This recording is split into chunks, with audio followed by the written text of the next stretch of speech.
For those of you who watched yesterday's vlog, you know that I was up until 4 o'clock this morning. The good news is that I did get about 6 to 6.5 hours of sleep. But of course that means that I am getting a very late start to my day today on Friday. It's about 11:42 in the morning and I've got a lot to do. So today I think I'm just going to share with you little quick updates about the things that I accomplish in hopes that maybe it'll inspire me and motivate me to accomplish more. The first thing that I did once I got into my office was to promote the most recent episode of the Cliff Ravenscraft Show on social media. And by the way, this is social media, so I want to let you know about episode number 445. Back in September of last year, I shared some pretty significant dreams about what I hope my life will look like in 10 to 20 years from now. Since that time, there are a number of things that have gotten me to think about the idea or the topic of ambition. Is it a good thing to be ambitious? This topic has been on the forefront of my mind for literally months, and I finally got around to writing down my thoughts on the subject. And then I took those notes and used them as an outline to record episode number 445 of the Cliff Ravenscraft Show, which you can find at podcastanswerman.com/445. And next up, I have now achieved email inbox 0. Every email has been responded to.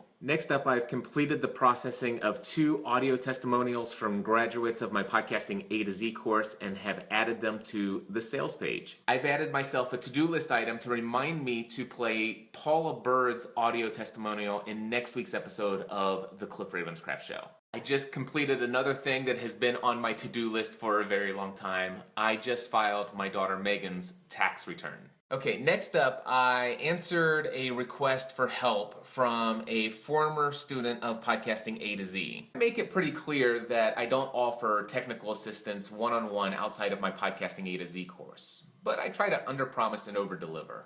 I didn't really have the 25 minutes that it took to do what I just did, but I did it anyway. Next up, I just reconciled my PayPal account to my Quickbooks account, and it's something that I do every single day. I used to enter this stuff in manually, and regrettably, Stephanie and I would let this stuff slip for months at a time. Thankfully, QuickBooks Online added an integration for PayPal last year, and we've been using that, and now I go in and check it every day just to make sure it's up to date. One of the things that I do is every item that is sold, I go in and make sure that each of those sales are applied to the right category as well. The cool thing is that my profit and loss statements are now super detailed, and I know exactly which products are delivering the most amount of income. In the background, while I've been doing some of my to-do items today, I've been listening to the most recent episodes of Dan Miller's 48 Days online radio podcast. The other day, I was talking with my friend John Dumas, and he said that he was releasing an episode of Entrepreneur on Fire today, which was an interview with Tony Robbins. So I had put that on my to-do list today to go make sure that I downloaded that particular episode, which I've done.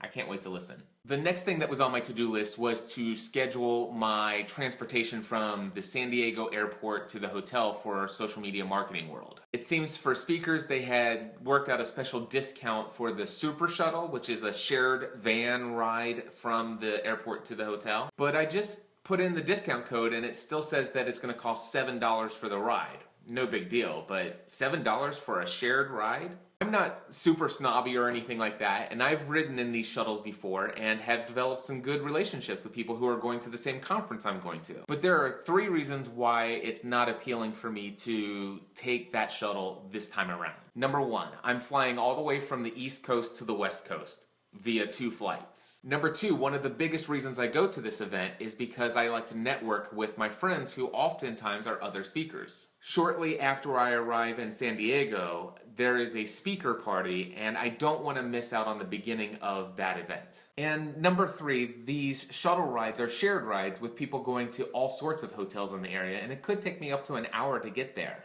And if I'm not mistaken, I think that Uber X is only going to cost me maybe $5 or $6 more than that shared ride. So I'm just going to go ahead and mark that off my to-do list. I'll take care of transportation when I get to San Diego. This next item is not on my list, but I recently had a rush of 8 equipment orders that came in, and I should probably pay these invoices before I leave. Well, my friends, I have written that check for $10,613 to my supplier, and the only thing I regret is that it wasn't on my to-do list, so I can't mark it off. Regret eliminated. I added it to my to-do list, and I marked it off. It is 3:41 in the afternoon, and the only thing that is technically left on my list of things to do today is cardio workout. Normally, I take Fridays off because it follows leg day at the gym. Those of you who have been following me for a long time know that I've made a commitment. I work out 6 days a week, every week, and will do so for the rest of my life. Recently, I've made a decision that I'm probably going to move my day off to Sunday or Monday. The reason is that on Friday during the day, usually I'm still okay to walk and do other cardio. For those of you who are used to strength training, you know all about DOMS, delayed onset muscle soreness. I've recognized over the last couple months that my soreness from leg day isn't really kicking in until Friday evening, but then on Saturday and Sunday it's really bad. Well, depending on how grueling leg day is on Thursday nights, but it's usually pretty grueling. It's currently 76 degrees outside, which is perfect weather for a bike ride. I'm thinking about taking this check up to the post office, but it's a pretty dangerous ride getting there on the road. I've done it before,